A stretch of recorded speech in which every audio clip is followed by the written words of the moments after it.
Minimum support prices for the produce of annadaata are periodically increased appropriately.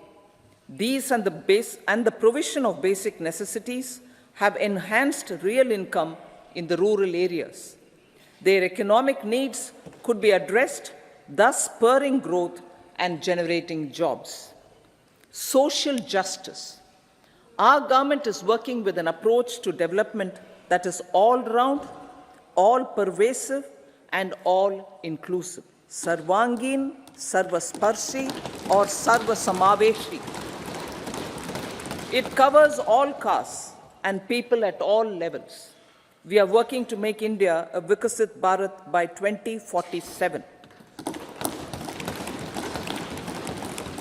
For achieving that goal, we need to improve people's capability and empower them. Previously, social justice was mostly a political slogan. For our government, social justice is an effective and necessary governance model. The saturation approach of covering all eligible people is the true and comprehensive achievement of social justice. This is secularism in action, reduces corruption, and prevents nepotism, prevents Bhai Bhatijawad. There is transparency and assurance that benefits are delivered to all eligible people. The resources are distributed fairly. All, regardless of their social standing, get access to opportunities. We are addressing systemic inequalities that had plagued our society. We focus on outcomes and not on outlays so that the social economic transformation is achieved. As our Prime Minister firmly believes, we need to focus on 4 major castes. They are gareeb, mahila, yuva, and annadaata. Their needs, their aspirations, and their welfare are our highest priority. The country progresses when they progress. All 4 require and receive government support in their quest to better their lives.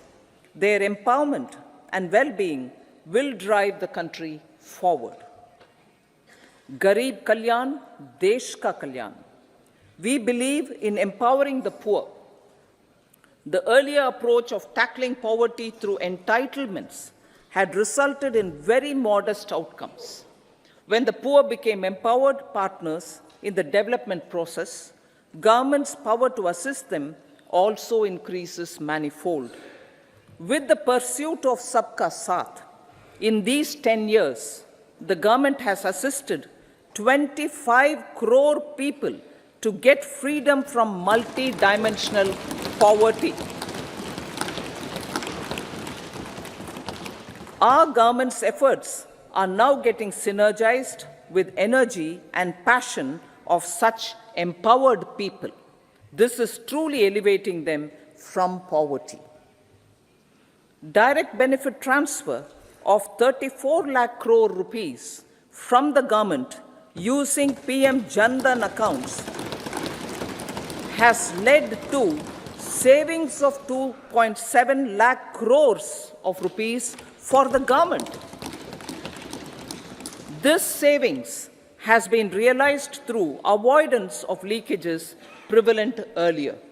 The savings have helped in providing more funds for Gareeb Kalyan. PM Swanidhi has provided credit assistance to 78 lakh street vendors. From that total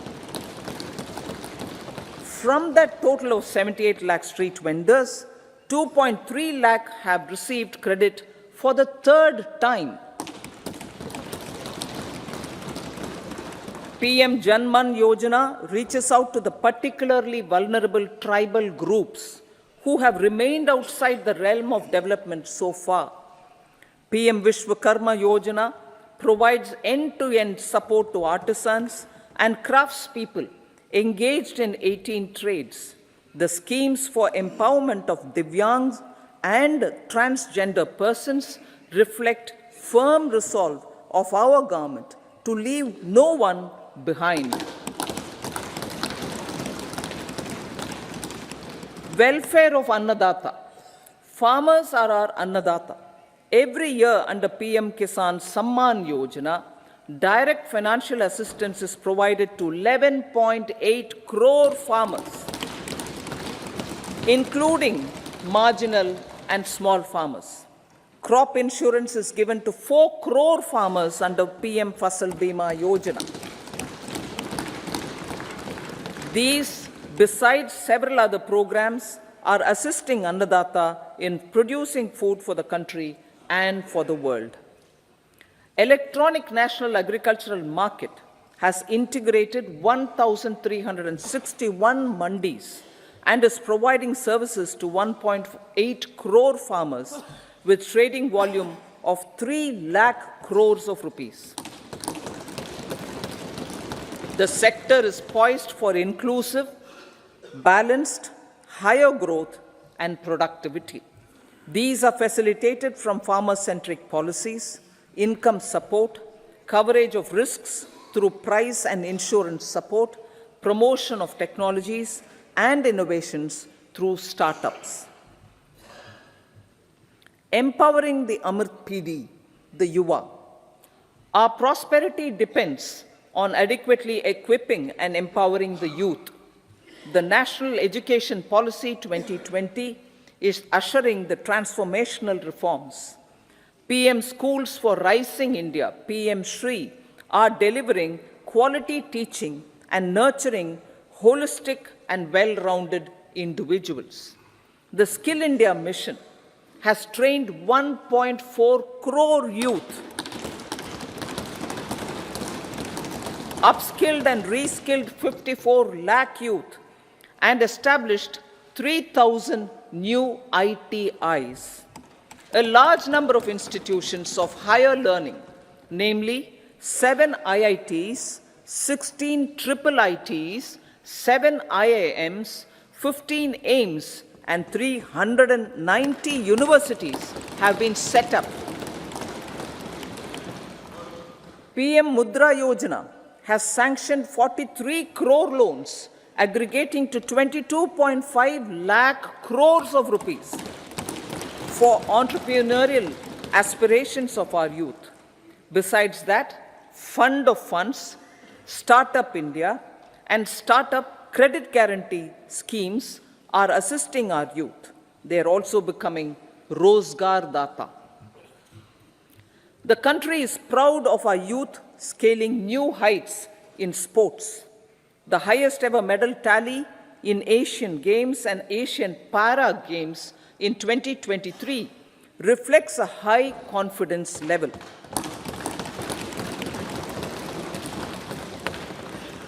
Chess prodigy and our #1 ranked player Pragnananda put up a stiff fight against the reigning world champion Magnus Carlsen in 2023. Today, India has over 80 chess grandmasters compared to little over 20 in 2010. Momentum for Nari Shakti. The empowerment of women through entrepreneurship, ease of living, and dignity for them has gained momentum in these 10 years. 30 crore Mudra Yojana loans have been given to women entrepreneurs. Female enrollment in higher education has gone up by 28% in 10 years. In STEM courses, girls and women constitute 43% of enrollment, one of the highest in the world. All these measures are getting reflected in the increasing participation of women in workforce. Making triple talaq illegal, reservation of 1/3 seats for women in the Lok Sabha and state assemblies, and giving over 70% houses under PM Awas Yojana in rural areas to women and giving over 70% houses under PM Awas Yojana in rural areas to women as sole or joint owners have enhanced their dignity. Exemplary track record of governance, development, and performance. Besides delivering on high growth in terms of gross domestic product, the government is equally focused on a more comprehensive GDP, that is, governance, development, and performance. Our government has provided transparent, accountable, people-centric, and prompt, trust-based administration with citizen-first and minimum government, maximum governance approach. The impact of all-round development is discernible in all sectors. There is macroeconomic stability, including in the external sector. Investments are robust. The economy is doing well. People are living better and earning better, with even greater aspirations for future. Average real income of the people has increased by 50%. Inflation is moderate.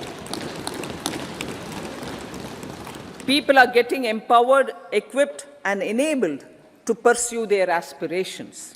There is effective and timely delivery of programs and of large projects. Economic management. The multi-pronged economic management over the past 10 years has complemented people-centric, inclusive development. Following are some of the major elements. 1. All forms of infrastructure, physical, digital, or social, are being built in record time.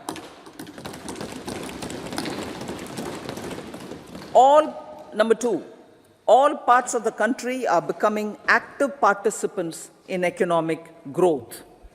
Number 3, digital public infrastructure, a new factor of production as if in the 21st century, is instrumental in formalization of the economy. Number 4, goods and services tax has enabled one nation, one market, one tax. Tax reforms have led to deepening and widening of tax base. Number 5, strengthening of the financial sector has helped in making savings, credit, and investments more efficient. Number 6, GIFT, IFSC, and the Unified Regulatory Authority, IFSCA, are creating a robust gateway for global capital and financial services for the economy. Number 7, proactive inflation management has helped keep inflation within the policy band. Now, the global context, Honorable Speaker, sir. Geopolitically, global affairs are becoming more complex and challenging with wars and conflicts. Globalization is being redefined with reshoring and friendshoring, disruption and fragmentation of supply chains, and competition for critical minerals and technologies. A new world order is emerging after the COVID pandemic. India assumed the G20 presidency during very difficult times for the world. The global economy was going through high inflation, high interest rates, low growth, very high public debt, low trade growth, and climate changes. The pandemic has led to a crisis of food, fertilizer, fuel, and finances for the world, while India successfully navigated its way. The country showed the way forward and built consensus on solutions for those global problems. The recently announced India-Middle East-Europe economic corridor is a strategic and economic game changer for India and others. In the words of Honorable Prime Minister, the corridor, and I quote, will become the basis of world trade for hundreds of years to come, and history will remember that this corridor was initiated on Indian soil. Unquote. Vision for Vikasit Bharat. Our vision for Vikasit Bharat is that of prosperous Bharat in harmony with nature, with modern infrastructure, and providing opportunities for all citizens and all regions to reach their potential. With confidence arising from strong and exemplary track record of performance and progress, earning Sabka Vishwas, the next 5 years will be years of unprecedented development and golden moments to realize the dream of developed India by 2047. The trinity of demography, democracy, and diversity backed by Sabka Prayas has the potential to fulfill aspirations of every Indian. As Honorable Prime Minister in his Independence Day address to the nation mentioned, I quote, "There is no dearth of opportunities, as many opportunities as we want. The country is capable of creating more opportunities. Sky is the limit." Unquote. Strategy for Amrit Kal. Our government will adopt economic policies that foster and sustain growth, facilitate inclusive and sustainable development, improve productivity, create opportunities for all, help them enhance their capabilities, and contribute to generation of resources to power investments and fulfill aspirations. Guided by the principle, reform, perform, and transform, the government will take up next generation reforms and build consensus with the states and stakeholders for effective implementation. It is an important policy priority for our government to ensure timely and adequate finances, relevant technologies, and appropriate training for the micro, small, and medium enterprises, MSMEs, to grow and also compete globally. Orienting the regulatory environment to facilitate their growth will be an important element of this policy mix. Aligning with the Panchamrit goals, our government will facilitate sustaining high and more resource-efficient economic growth. This will work towards energy security in terms of availability, accessibility, and affordability. For meeting the investment needs, our government will prepare the financial sector in terms of size, capacity, skills, and regulatory framework. Aspirational Districts Program. Our government stands ready to assist the states in faster development of aspirational districts and blocks, including generation of ample economic opportunities. Development of the East. Our government will pay utmost attention to make the eastern region and its people a powerful driver of India's growth.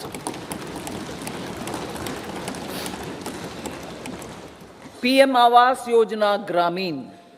Despite the challenges due to COVID, implementation of PM Awas Yojana Grameen continued, and we are close to achieving the target of 3 crore houses. 2 crore more houses will be taken up in the next 5 years to meet the requirement arising from increase in the number of families. Rooftop solarization and Muft Bijli. Through rooftop solarization, 1 crore households will be enabled to obtain up to 300 units free electricity every month. This scheme follows the resolve of Honorable Prime Minister on the historic day of consecration of Sri Ram Mandir in Ayodhya. Following benefits are expected. Savings up to 15 to 18,000 rupees annually for households from free solar electricity and selling the surplus to the distribution companies. Charging of electric vehicles. Entrepreneurship opportunities for a large number of vendors for supply and installation. Employment opportunities for the youth with technical skills in manufacturing, installation, and maintenance. Housing for middle class. Our government will launch a scheme to help deserving sections of the middle class, and I quote from Honorable Prime Minister's words, living in rented houses or slums or chawls and unauthorized colonies, unquote, to buy or build their own houses.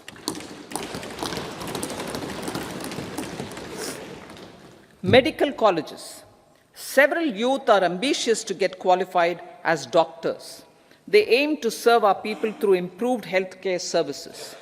Our government plans to set up more medical colleges by utilizing the existing hospital infrastructure under various departments. A committee for this purpose will be set up to examine the issues and make relevant recommendations. Cervical cancer vaccination. Our government will encourage vaccination for girls in the age group of 9 to 14 years for prevention of cervical cancer. Maternal and child health care. Various schemes for maternal and child care will be brought under one comprehensive program for synergy in implementation. Upgradation of Anganwadi centers under Saksham Anganwadi and Poshan 2.0 will be expedited for improved nutrition delivery, early childhood care and development.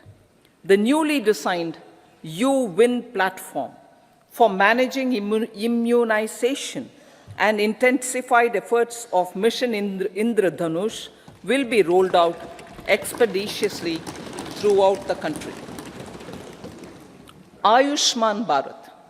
Healthcare cover under Ayushman Bharat scheme will be extended to all ASHA workers, to all Anganwadi workers and helpers. Agriculture and food processing. The efforts of value addition in agriculture sector and boosting farmers' incomes will be stepped up. Pradhan Mantri Kisan Sampada Yojana has benefited 38 lakh farmers and generated 10 lakh employment. Pradhan Mantri Formalization of Micro Food Processing Enterprises Yojana has assisted 2.4 lakh SHGs and 60,000 individuals with credit linkages. Other schemes are complementing the efforts for reducing post-harvest losses and improving productivity and incomes. For ensuring faster growth of the sector, our government will further promote private and public investment in post-harvest activities, including aggregation, modern storage, efficient supply chains, primary and secondary processing and marketing and branding. Nano DAP. After the successful adoption of nano urea, application of nano DAP on various crops will be expanded in all agroclimatic zones. Atmanirbhar Oil Seeds Abhiyan. Building on the initiative announced in 2022, a strategy will be formulated to achieve Atmanirbharta for oil seeds such as mustard, groundnut, sesame, soya bean, and sunflower. This will cover research for high-yielding varieties, widespread adoption of modern farming techniques, market linkages, procurement, value addition, and crop insurance. Dairy development. A comprehensive program for supporting dairy farmers will be formulated. Efforts are already on to control foot and mouth disease. India is the world's largest milk producer with India is the world's largest milk producer, but with low productivity of milch animals. The program will be built on the success of existing schemes such as Rashtriya Gokul Mission, National Livestock Mission, and infrastructure development funds for dairy processing and animal husbandry.